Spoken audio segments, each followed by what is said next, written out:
바울의 편지 가운데 에베소서라고 하는 편지가 있고요. 그 에베소서를 흐르고 있는 가장 중요한 주제 중에 하나가 있다면 그것은 화평 또는 평화라고 할 수가 있을 것입니다.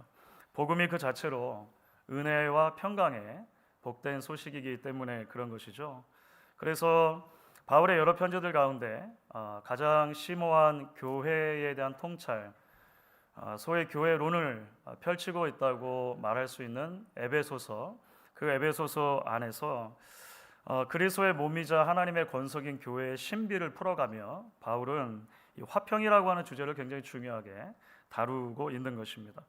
하나님과 인간 사이의 화평, 이방인과 유대인 사이의 화평, 성도와 성도 사이의 화평, 좀 더 나아가면 에베소서 후반부를 보시면 남편과 아내 사이의 화평, 부모와 자녀 사이의 화평, 심지어 한 가정을 이루는 공동체 가운데 상전과 노예 사이의 화평, 이러한 문제들을 계속해서 이야기하는 것이죠. 복음은 결국 화평이 불가능한 자리들의 참 화평을 일구는 능력이다, 바울이 말하는 것만 같습니다. 그런데요, 이제 바울이 써내려가는 에베소서의 마지막 장, 이제 마지막 메시지에 이르면 바울의 어조가 조금 바뀐 것처럼 느껴집니다. 힘, 능력, 대적, 싸움, 갑옷, 이런 용어들이 소위 말하는 전쟁 용어들이 질비하게 사용되기 때문이죠. 그러면서 성도들에게 전투 준비를 갖추십시오라고 바울이 말한다는 것입니다. 그래서 어떤 주석가가 말한 것처럼 이 부분에서 사용하는 바울의 언어를 보면 전투를 이제 막 앞둔 병사들에게 임전 수칙을 전달해주는 그 지휘관의 어조를 닮았다라고 이야기를 하는 거죠. 여러분, 자연스럽게 질문이 생기지 않습니까? 화평의 복음에 대해서 그렇게도 강조했던 바울이 에베소서라고 하는 편지의 말미에 이르러서 왜 전쟁에 대해서 이야기하느냐라고 하는 것입니다. 한 편지를 끝내면서 왜 하필이면 싸움의 기술과 관련된 메시지를 전하느냐라고 하는 것이죠. 그 답은 이렇습니다.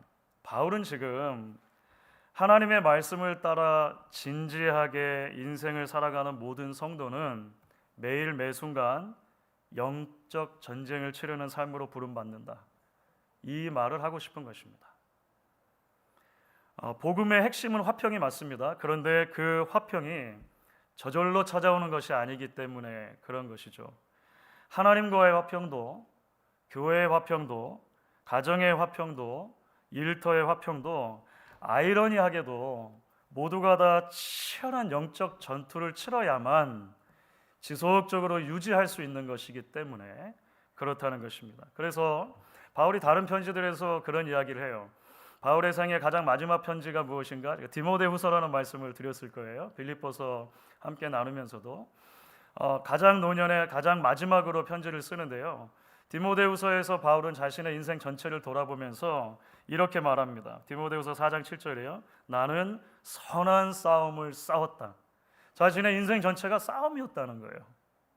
그러면서 디모데에게도, 젊은 목회자 디모데에게도 권면하죠. 너는 나와 함께 그리스도의 좋은 병사로 고난을 받으라. 모든 성도는 결국 매일의 삶에서 믿음의 선한 싸움을 싸우는 그리스도의 군사들로 부름받았다는 것입니다. 저는 이제 2월이 시작되는 오늘부터 8주 정도에 걸쳐서 그리스도의 군사라고 하는 주제로 여러분들과 말씀 나누려고 합니다. 에베소서 6장 10절부터 20절까지 말씀을 가지고 함께 말씀을 나누면서 우리는 우리가 싸워야 할 영적 전쟁의 실체가 무엇인지를 보게 될 것입니다. 영적 싸움의 승리를 위해서 갖추어야 할 전신갑주가 무엇인지를 또한 자세히 듣게 될 것입니다. 바울의 조언을 따라가는 이 말씀 여정이 우리 모두에게 도전의 시간도 되고 또한 회복, 위로의 시간이 되어질 수 있기를 기대하고 소망합니다. 여러분, 한 번쯤은 들어보셨음직한 손자병법이라고 있죠. 싸움의 기술하면 하여간 손자병법인데 동서고금을 막론하고 많이들 있는 것 같아요. 그 중에 제 3편, 이 모공이라는 편인데요. 그 중에 이제 우리가 한 번쯤은 또 들어봤음직한 표현이 나옵니다. 지피지기 백전불태라고 하는 것입니다. 원래 원문이 이렇습니다. 하여간 지피지기 백전불태입니다.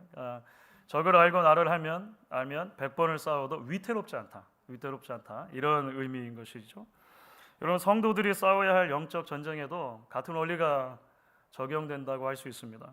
그러니까 영적 전쟁을 성공적으로 치르는 그리스도의 좋은 군사가 되기 위해서는요, 가장 중요한 것이 무엇이냐면 출발점이 싸우는 대상이 누구인지를 먼저 아는 것입니다.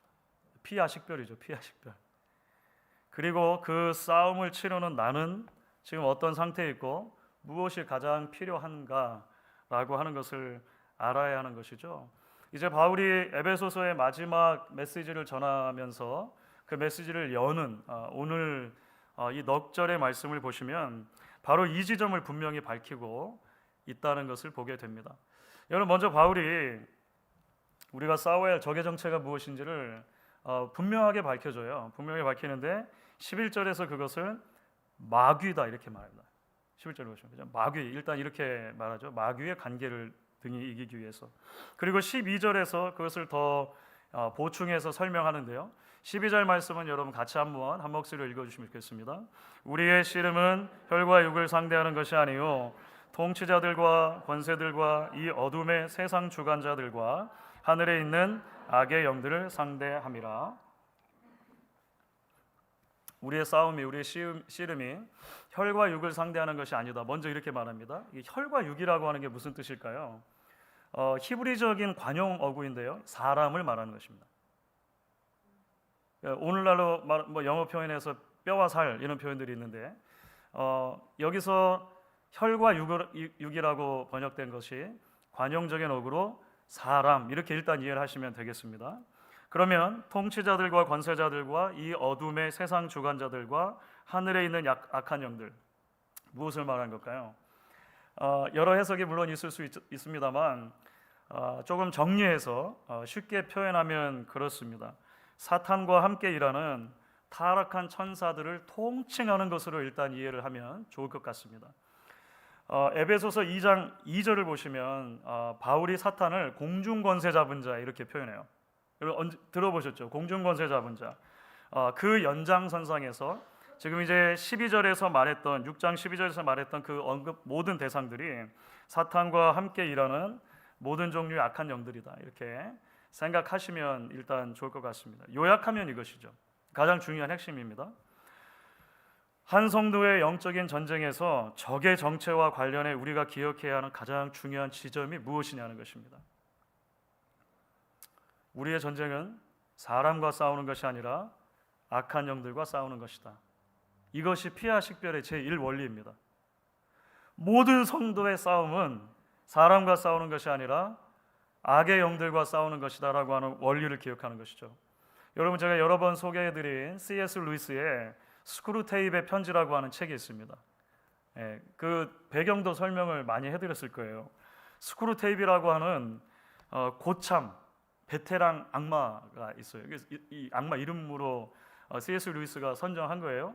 그리고 이제 초짜 신참 악마가 되는 자기 조카 웜우드라고 하는 이제 신참 악마에게 어떻게 하면 효과적으로 그리스도인들, 그 책에서는 이제 그리스도인들을 병자라고 불러요. 병자.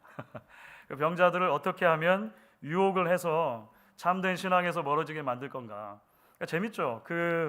악마의 시선에서 사실은 이제 쓴 것 아닙니까? 그 C.S. 루이스가 그 책 서문을 보면 아직 이제 그 편지가 시작되기 전인데요.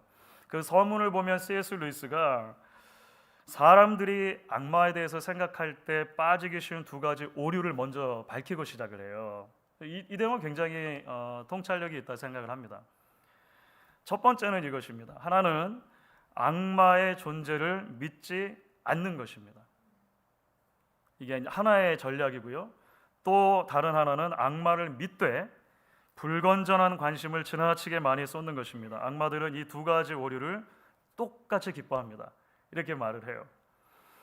여러분, 루이스의 지적이 영적 전쟁을 이해하는 데 있어서 우리의 태도에 고스란히 반영되기도 하는 것 같아요. 그게 전략인 것이죠. 하나는 사람들로 하여금 자신의 존재를 잊게 만드는 것입니다. 소위 많은 21세기를 살아가는 현대인들이 사탄이라고 하면 좀 날 수도 있는데 마귀 이렇게 하면 굉장히 허무맹랑한 이야기나 신화처럼 취급하는 경향들이 있습니다. 소위 21세기의 과학적인 사고를 한다는 많은 크리스천들도 그래요. 사탄이나 마귀라는 이야기를 하면 그것이 조금 시대에 뒤처진 것처럼 좀 원시적인 것처럼 느껴지기도 한다라고 하는 것이죠. 그러니까 결과적으로는 어떤 일이 나타나냐면 사탄을 싸움의 대상으로 인식하지 못하는 결과가 나타나죠. 자꾸 숨는 것입니다. 사탄을 싸움의 대상으로 인식하지 못할 때 싸움의 대상을 우리는 보통 쉽게 어떻게 선정하게 되죠? 그렇죠. 사람이죠. 혈과 육이죠. 사람인 것입니다. 이런 교회 안에서 종종 큰 분쟁이 생겨서 이렇게 둘로 나눠지는 경우들을 보게 됩니다. 그러면 어떤 경우에는요, 한 팀은 대예배실에서 예배드리고 다른 한 팀은 소예배실에서 예배드리고 같은 주일날. 여러분, 이거 제가 꾸며낸 얘기 아닙니다. 제 친구 목사님 교회에서 실제로 있었던 일이에요. 그러면 이제 목청 높여서 옆방에도 들리라고 찬송을 하죠. 마귀들과 싸울지라 죄악 벗은 형제야. 여러분, 근데 이때 말하는 마귀는 누구죠? 여러분 마음속에 생각하는 그 대상들. 저기서 예배하는 저 사람들인 거예요. 저기서 예배하는 저 사람들. 정작 싸워야 할 대상이 아니라 혈과 육에 속한 사람과 싸우며 몸된 교회를 허무는 일이 너무나 아무렇지도 않게 생각이 되더라는 것입니다. 사탄의 또 하나의 전략이 있는데 그것은 이 C.S. 루이스가 말한 것처럼 과도하게 불건전한 관심을 자기에 쏟도록 하는 것입니다. 이게 무슨 말일까요? 이거 이단적인 귀신론을 생각할 수 있을 거예요. 그렇죠. 그러니까 일상에서 일어나는 모든 일이 이제 마귀의 소행, 귀신의 소행이 되는 거예요. 감기에 들면 감기 귀신. 그렇죠. 길 가다가 돌뿌리에 걸려 넘어지면 돌뿌리 귀신. 부부싸움 하게 되면 우리 안에 있는 불화하는 귀신. 이런 거예요. 그러니까 이렇게 생각을 해버리면 영적 전쟁이라고 하는 것이 우리 일상에 들어와 있는 귀신을 내쫓는 것이 영적 전쟁의 전부가 돼버려요. 그러면 기독교 신앙과 무속이라고 하는 게 하나도 차이가 없게 되죠. C.S. 루이스는 이 두 가지를 전부 다 경계하는 것입니다. 문제가 있다고 보는 거예요. 영적 싸움이 사람에 대한 것이 아니라 악한 영들에 대한 것이다라고 말할 때 바울이 말하는 것은 그런 의미가 아니죠. 여러분, 사탄과 싸운다는 게 도대체 무슨 의미를 갖고 있는가? 이걸 이해하려면 에베소서 전체 맥락에서 살펴보는 것이 우선적으로는 중요합니다.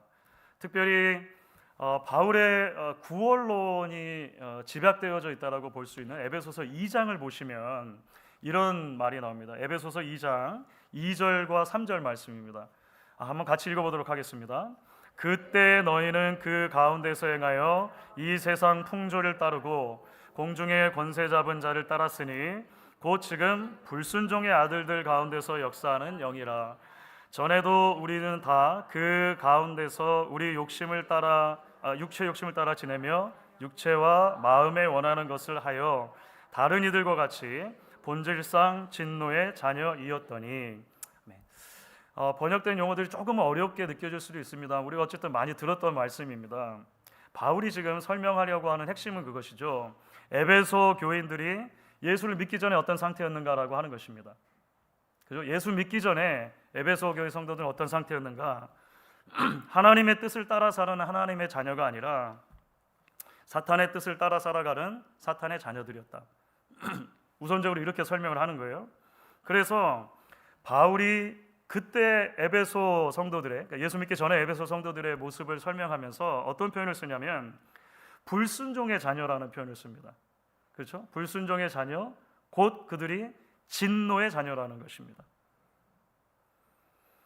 하나님의 통치가 아닌 사탄의 통치를 받는 삶의 가장 적나라한 모습을 바울은 어떤 언어들로 그려주고 있습니까? 자신의 육체의 욕심을 따라 지내며 육체와 마음이 원하는 것을 하며 살아가는 것입니다. 한편으로 보면 자신의 인생의 주인이 되어 살아가는 거예요. 내가 내 인생 스스로의 주인이 되어서 내 욕망을 따라서 실컷 살았다는 것입니다. 결과적으로 그것이 내가 가장 자유로운 존재로 선 것이 아니라 죄의 노예로 살았다는 것이죠. 사탄의 노예로 살았다라고 하는 것입니다. 그렇다면 그리스도인들이 싸워야 할 영적 전쟁이 사탄과 악한 영들과의 끊임없는 싸움이라고 하는 것은 결국 무엇을 말하는 것일까요? 여러분, 이런 논리의 흐름을 쭉 따라가다 보면 우리는 이런 결론에 이르게 될 것입니다. 옛사람을 따라 살지 않는 것입니다. 하나님의 은혜를 알기 전, 예수 그리스도를 믿기 전의 삶의 방식으로 돌아가지 않는 것, 그것이 사탄의 지배가 아닌 하나님의 통치를 받아 살아가는 영적 전쟁의 삶이다라고 바울은 말하는 것이죠. 여러분, 말씀드린 대로 복음은 은혜와 평강의 복된 소식입니다. 도저히 화평할 수 없는 것에 화평을 일구는 것이 복음입니다. 그러니까 바울은 계속 그렇게 얘기해요. 그래서 에베소서에서 가장 중요한 담이 헐어지는데 하나님과 인간 사이에 담이 헐어졌다라고 말하고, 유대인과 헬라인 사이에 사람들이 만들어 놓은 벽 가운데, 담 가운데 가장 높았던 담이 복음 안에 허물어졌다는 거예요. 남자와 여자 사이의 담, 자유인과 노예 사이의 담, 이런 담들이 사라졌다는 거예요. 하나님이 복음을 따라 화평을 일구시는 것이죠. 그런데 여러분, 왜 우리가 하나님이 주신 그 화평의 복음의 원리를 따라서 온전히 살아가지 못하게 되는 것입니까? 왜 우리 부부 사이에 아직도 그렇게 문제가 많은 것입니까? 왜 부모와 자녀 사이에 아직도 그렇게 바른 소통이 어려운 것입니까? 우리의 일터에, 그리스도의 몸이며 하나님의 권속인 우리 교회에 왜 이처럼 화평이 무너진 자리들이 많은 것입니까? 바울이 지금까지 이야기했던 모든 논리를 따라와서 우리가 정리한다면 이렇게 정리할 수 있다는 거예요. 아직도 온전히 하나님의 통치를 받지 못하는 나 때문이라는 것입니다. 이것이 바울이 말하는 핵심이죠. 하나님을 믿는다고 하지만, 신앙을 가졌다고 하지만 순간순간 이전의 삶의 방식과 육체의 욕심에 나를 방치해버리고 마는 내가 문제라는 거예요. 그래서 바울이 자꾸 말하는 것입니다. 우리의 씨름은 혈과 육에 속한 것이 아닙니다. 옆에 있는 사람이 문제가 아니라는 것입니다. 사람이 싸움의 대상이 아니라 구원받았음에도 불구하고 끊임없이 이전의 삶의 방식으로 살아가도록 나를 유혹하는 사탄이 진짜 적이라는 거예요. 그래서 사탄이 적이라는 거죠. 성령 안에서 성숙하고 온전한 그리스도인으로 자라는 것을 방해하고 그리스도를 경외함으로 서로 존중하는 복된 공동체의 이상을 우스개처럼 만들어버리는 그 악한 영들이 문제다, 이렇게 바울이 말하는 거예요. 그래서 바울은 이어서 설명하는 거예요. 이 영적인 전쟁에서 승리하기 위해서, 끊임없이 전투를 싸우기 위해서 필요한 것이 있다는 것입니다. 그 필요한 것이 뭐라는 거죠? 그렇죠, 하나님의 전신갑주라는 거예요. 갑주는 내가 입는 거예요. 여러분, 그렇죠, 바울이 지금 여러분들 전신갑주가 필요합니다라고 했을 때 말하는 것은 성도들 한 사람 한 사람이 이러한 하나님의 전신갑주가 필요합니다라고 말하는 것이죠. 11절 13절 두 번이나 강조되지 않습니까? 자, 그러면 여러분, 하나님의 전신갑주가 뭘까요? 우리가 많이 들어서 이제 알고 있긴 합니다만 그것이 정말로 뭘 의미하죠? 이렇게 물으면 여러분 어떻게 답하시겠습니까? 물론 이제 앞으로의 7주 동안 우리가 계속 그것을 언팩할 것입니다. 이게 다 이제 하나하나씩 살펴보긴 할 것입니다. 오늘 먼저 우리가 생각해 보고 싶은 지점이 있습니다. 하나님의 전신갑주라고 하는 것은 가장 먼저 하나님이 주시는 전신갑주로 이해할 수 있습니다. 하나님이 주시는 전신갑주, 우리가 스스로 구할 수 있는 것이 아니라 하나님께서 위로부터 은혜 가운데 주셔야만 우리가 입을 수 있는 전신갑주인 거죠. 선물인 것입니다. 그래서 우리는 이 선물을 계속 구해야 하는 것입니다. 그렇죠. 오늘날 여러분 군대에 입대할 때 밖에서 무기를 자기 돈 주고 사가지고 하는 사람 없잖아요. PX에서 살 수도 없는 거고, 가면 주는 걸 받는 거예요. 그런 거죠. 하나님의 전신갑주가 그래서 필요하다는 것입니다. 두 번째, 좀 더 나아가서 하나님의 전신갑주는 하나님이 입으신 전신갑주로도 이해할 수 있습니다. 그러니까 이것은 하나님 자신으로도 이해할 수 있는 대목이에요. 하나님이 입으신 전신갑주 혹은 하나님 자신. 다시 말해서 하나님의 전신갑주를 입는다는 것은 하나님의 성품으로 무장하는 것입니다. 하나님을 닮아가는 것이죠. 에베소서 4장 22절부터 24절을 보시면 이 부분이 잘 설명되고 있다고 생각돼요. 같이 한번 읽어보시면 좋겠습니다. 너희는 유혹의 욕심을 따라 썩어져가는 구습을 따르는 옛사람을 벗어버리고 오직 너희의 심령이 새롭게 되어 하나님을 따라 의와 진리의 거룩함으로 지으심을 받은 새 사람을 입으라. 옛사람을 벗고 새 사람을 입는다. 벗고 입는 이미지가 사용이 됩니다. 옷을 벗고 옷을 입는, 전신갑주를 입는다라고 할 때도 같은 입는다라고 하는 동사가 사용되었겠죠. 결국 하나님의 전신갑주를 입는다라고 하는 것은 새 사람을 입는다는 것과 같은 표현이라고 이해하시면 됩니다. 새 사람은 어떤 사람입니까? 바울이 이 본문에서 말하는 것은요, 하나님을 따라 의와 진리의 거룩함으로 지으심을 받은 새 사람이라는 것입니다. 하나님의 성품을 닮은 사람인 거죠. 하나님의 온전한 통치를 받는다는 것은 그런 것입니다. 하나님을 꼭 닮아가는 것입니다. 그래서 우리가 앞으로 계속 나누게 될 하나님의 전신갑주 이제 하나하나 살펴보려고 하는데요, 대부분 하나님의 성품과 관련이 돼요. 그렇죠. 진리의 허리띠, 의의 호심경, 평안의 복음에 준비한 신발, 믿음의 방패, 구원의 투구, 성령의 검. 하나님만이 온전히 가지신 것들이고 하나님만이 우리에게 주실 수 있는 것들이라고 하는 것입니다. 박두순 시인의 상처라는 시가 있습니다. 언젠가도 한번 소개를 해드린 적이 있는 것 같아요. 제가 좋아하는 시 중에 하나입니다. 상처, 이런 시입니다. 나무 줄기를 따라가다 보면 상처 없는 나무가 없다. 그렇지. 바람에 흔들리지 않고 눈보라에 시달리지 않는 나무가 어디 있겠는가? 흔들린 만큼, 시달린 만큼 높이와 깊이를 가지는 상처. 상처를 믿고 마음 놓고 새들이 집을 짓는다. 상처를 믿고 꽃들이 밝게 마을을 이룬다. 큰 상처일수록 큰 안식처가 된다. 이해가 되시는 그런 그림이겠죠. 나무들, 여러분 굵은 나무들 보면 상처 없는 나무가 없어요. 그런데 놀랍게도 그 상처 받아 패인 옹이에 새들이 와서 집을 짓고 깃들기도 하고요. 그렇게 상처받으며 자란 나무가 만들어낸 그 넉넉한 그늘 아래 다른 생명들이 와서 군락을 이루기도 하는 것을 보게 됩니다. 주 안에서 사랑하는 여러분, 우리는 모두 그리스도의 군사로 부르심을 받습니다. 매일의 삶 속에서 영적 전쟁을 치러야 하는 군사들인 것이죠. 모든 전쟁에는 위험이 따릅니다. 모든 전쟁에는 위험이 따라요. 상처와 상흔이 가득할 수 있습니다. 그럼에도 불구하고 우리는 이 싸움을 멈출 수 없는 것이죠. 그럼 왜냐하면 우리가 찬양했던 것처럼 우리의 대장이신 예수 그리스도께서 이미 이 싸움을 싸우셨고 이미 승리한 전쟁이기 때문에 그렇습니다. 주님께서 저와 여러분을 위해서 못 박히신 손발의 그 상처가 우리의 가장 큰 위로가 될 것입니다. 주님께서 저와 여러분을 대신해서 찔리신 그 옆구리의 상처가 우리의 진정한 의미의 안식이 될 것입니다.